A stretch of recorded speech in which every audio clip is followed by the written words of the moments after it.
Vuoi assaggiare una birra dove al suo interno scopri la specialità tipica friulana? Lumi Beer, il prodotto ricavato in 20 ettari di terreno coltivato a orzo distico, biodiversità, performance ambientale. Lumi Beer nelle sue 5 versioni disponibili, 4 per consumo veloce e dissetante e la versione Magnum per intenditori. Lumi Beer si abbina a qualsiasi palato. Lumi Beer è un prodotto esclusivo Azienda Agricola Pancera, il buon seme, i buoni frutti. Presentata questa mattina nella sala del Consiglio Comunale di Ronchi dei Legionari l'8ª edizione del Festival del Giornalismo in programma nella città del Basso Isontino dal 14 al 18 giugno prossimi, con un'anteprima la settimana antecedente che toccherà anche Aquileia, Gorizia e altri comuni del territorio confine con Ronchi. 22 gli appuntamenti in programma.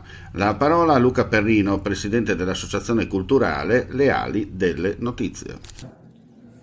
Allora, siamo giunti all'8ª edizione del Festival del Giornalismo di Le Ali delle Notizie, un'ottava edizione che riteniamo ricca di appuntamenti e ricca di spunti di approfondimento e di riflessione e di conoscenza.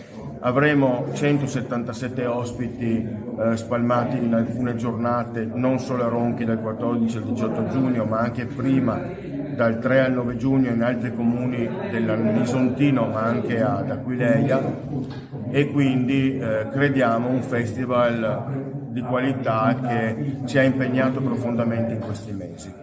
Un festival che inizierà con un premio dedicato a una donna, Cristina Visentini, e si concluderà con un premio dedicato a un'altra donna, Corinne Bella, Daphne Caruana Galizia, quindi due donne che nel loro territorio hanno dato tanto per il giornalismo. Allora, la prima edizione del festival, del premio dedicato a Cristina Visentini è un premio per giovani aspiranti giornalisti. E la prima edizione abbiamo voluto ricordare Cristina perché Cristina era una giovane giornalista impegnata anche a favore dei giovani. Quindi abbiamo ricevuto 47 proposte che arrivano da tutta Italia.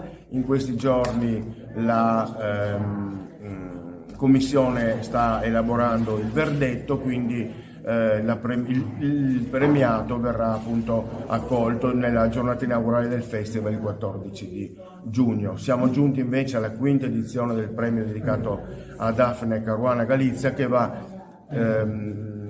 riporta sempre a galla la questione della libertà di stampa e quindi dei giornalisti sotto scorta. Quest'anno la scelta della giuria è andata a Marilena Natale, una giornalista campana che vive sotto scorta ormai da anni. Senti, per concludere, Luca, le ali delle notizie hanno spiccato il volo, no? Perché vi state sempre di più allargando nel territorio della provincia di Gorizia, ma anche nella vicina provincia di Udine.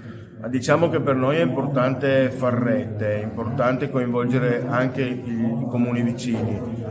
Quest'anno torniamo ad Aquileia, saremo a Foglianori di Puglia, Sagrado, Gorizia, San Pier di Sonzo, Staranzano, San Canzian di Sonzo, e quindi cerchiamo di portare quella che è la nostra esperienza, il nostro piacere di fare cultura anche negli altri comuni, perché fare rete come la facciamo con i comuni, con altre associazioni, secondo noi è molto importante. C'è chi ti promette la luna, chi ti promette le stelle, chi farà un nuovo universo se sarà il caso. Noi non ti promettiamo, facciamo. Media Triveneto, il nuovo network del Nord-Est. Chiama senza impegno lo 0434 31 63 25, orario ufficio, da lunedì al venerdì. info@mediatriveneto.com.